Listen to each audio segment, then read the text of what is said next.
이번 강의 소개입니다. 문자 정렬은 글이 쉽게 읽힐 수 있도록 내용 요소를 일정하게 만들어주는 기능을 합니다. 동시에 글줄의 길이와 문단의 형태를 규정하기도 합니다. 학습 목표. 주요 문자 정렬 방법을 3가지 이상 설명할 수 있다. 양끝 맞추기와 왼끝 맞추기 각각의 특징을 서술할 수 있다. 타이포그래피에서 글자 사이 간격이나 글줄 사이 간격을 세세하게 다루는 것에서 더 나아가 이해할 기본적인 것이 있다면 그것은 바로 문자 정렬 방법입니다. 문자를 정렬한다는 것은 글이 쉽게 읽힐 수 있도록 내용 요소 간에 줄을 맞추어 배열하는 것을 말합니다.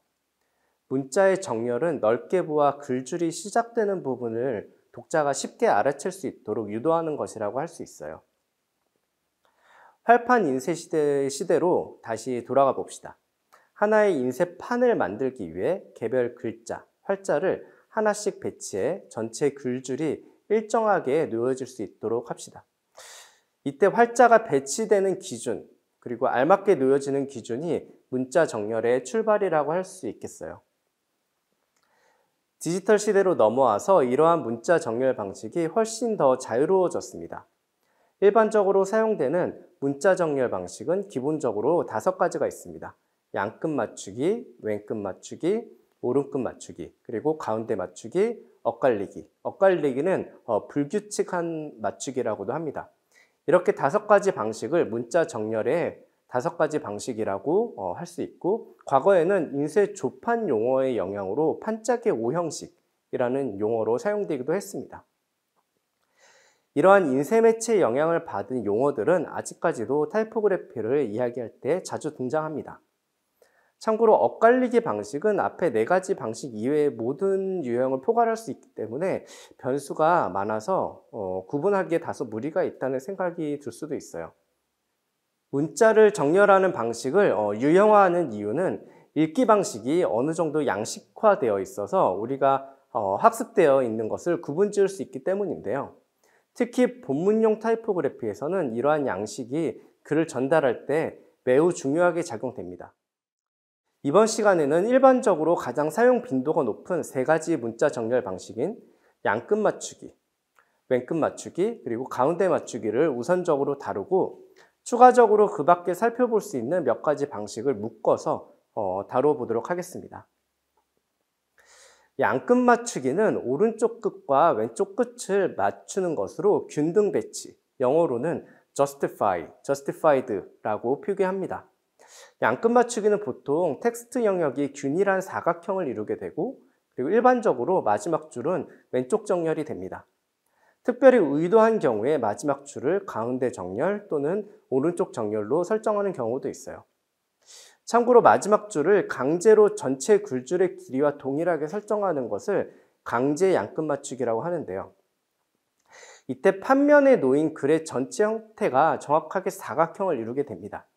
하지만 글줄을 배치할 때 글이 놓인 공간에 맞춰 글자 크기, 글자 사이 간격, 글줄 사이 간격을 조절한다고 하더라도 결국 마지막 줄까지 전체 글줄 길이와 동일하게 맞추는 것은 참 어려운 일이죠. 그래서 강제 양끝 맞추기를 하면 전체 글자 사이 간격이 애초에 설정한 대로 제대로 적용되지 않아 균일하지 않은 상태가 될 수도 있어요. 양끝 맞추기를 할 때 주의해야 될 것은 크게 2가지가 있습니다. 첫 번째는 하이픈을 설정하는 것인데요. 영어를 예로 들면 알파벳 나자가 가로로 순차적으로 배열이 되는 특성 때문에 다소 길이가 긴 낱말이 생성될 수 있죠. 이때 글줄의 길이에 낱말들의 길이가 영향을 주게 되는데요. 이러한 영향관계를 최소화하기 위해 하이픈을 설정합니다. 또한 하이픈 설정을 통해 전체 글자의 밀도와 질감이 고르게 배치될 수 있게 되는 것도 하나의 포인트죠. 하이픈은 영문 문법에서 단어가 떨어졌음을 표시하는 일종의 약속된 기호입니다. 낱말 사이 간격, 즉 띄어쓰기를 잘못하면 의미 전달에 오류가 생기게 되죠. 하이픈은 이러한 오류를 막아주는 기능을 합니다. 하지만 한글의 문법에는 하이픈이 없는데요. 한글은 나자 하나만으로 음절을 확인할 수 있기 때문에 낱말이 떨어져도 오류가 생길 확률이 매우 낮습니다. 2번째는 글줄의 길이가 너무 짧지 않도록 설정하는 것인데요. 적절한 글줄의 길이에 대해 생각해 봤을 때 한 줄의 의미를 효과적으로 전달하기 위해서는 4개에서 5개의 단어 이상이 필요합니다. 그런데 영문일 경우에는 낱말의 길이에 따라서 물리적으로 정해진 글줄의 공간 안에서 들어갈 수 있는 낱말의 수가 상이할 수 있겠죠. 아무리 하이픈을 설정한다고 하더라도 글줄의 길이가 과도하게 짧을 경우, 그리고 양끝 맞추기에서는 의도한 대로 글자 간격을 적용하는 게 어려울 수 있어요. 그리고 2개 이상의 글줄에서 연속적으로 하이픈으로 연결된 낱말이 나오는 것도 피하는 것이 좋습니다. 한편으로는 한글에서는 낱글자가 독립된 음절로 구분이 되죠. 그래서 라틴 알파벳과 비교해 좁은 글줄에서 타입 세팅을 할 때도 유리하다고 볼 수 있습니다. 양끝 맞추기는 한정된 지면에 상대적으로 많은 글자를 넣을 수 있는 장점이 있어요. 이 때문에 아직까지 텍스트가 많이 들어가야 하는 신문, 잡지, 디자인에서는 양끝 맞추기가 주류를 이루고 있는 것도 이러한 이유죠. 인쇄 매체에서는 지면의 수를 줄이는 것이 비용이라는 경제성하고 직결되는 문제이기 때문입니다. 왼끝 맞추기는 다른 말로 오른끝 틀리기라고도 부르는데 왼쪽 끝을 글줄의 시작점으로 설정하고 오른쪽 끝에서 글줄이 넘어가는 지점을 자연스럽게 흘러가도록 설정하는 방법입니다. 왼끝 맞추기에서는 양끝 맞추기와 반대로 낱말이 떨어지지 않도록 설정해야 합니다. 그러니까 글자 단위가 아니라 낱말 단위로 글줄이 분리되어야 훨씬 가독하기가 수월하기 때문이죠.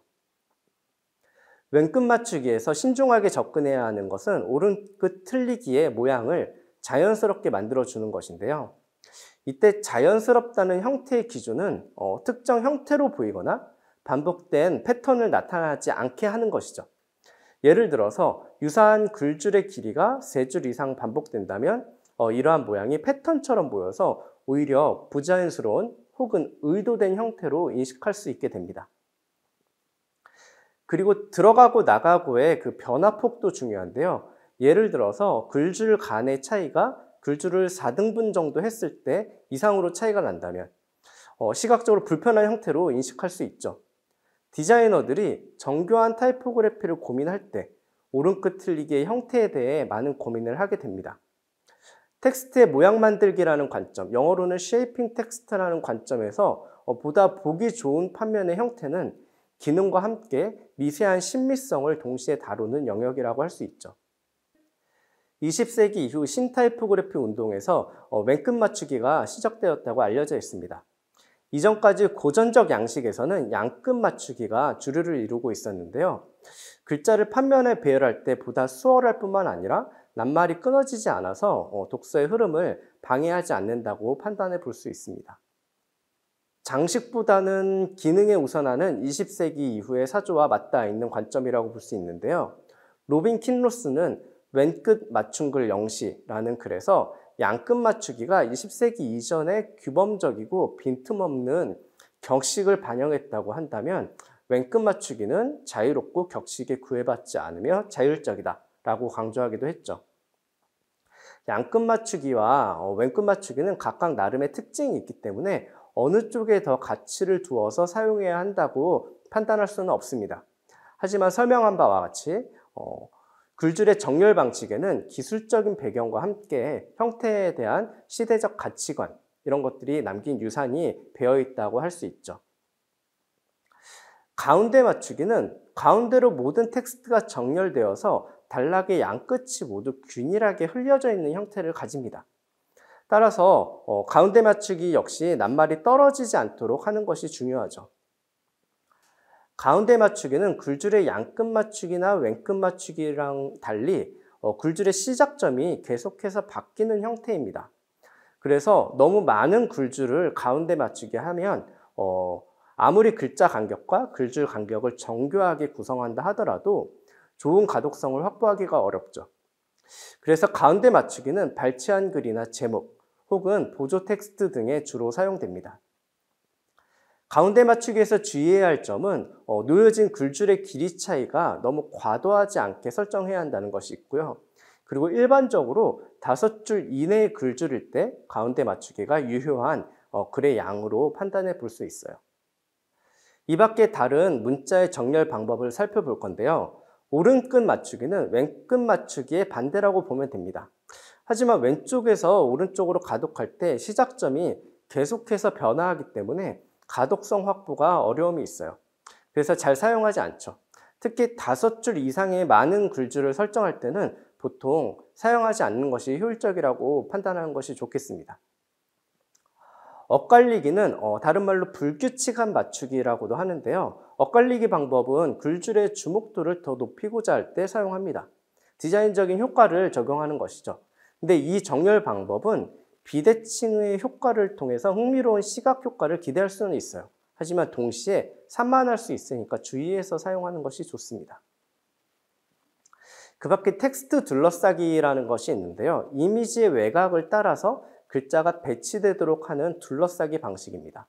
이때 이미지의 형태가 과도하게 굴곡이 심하면 글줄의 변화에 영향을 줄 수 있으니까 주의해야겠죠.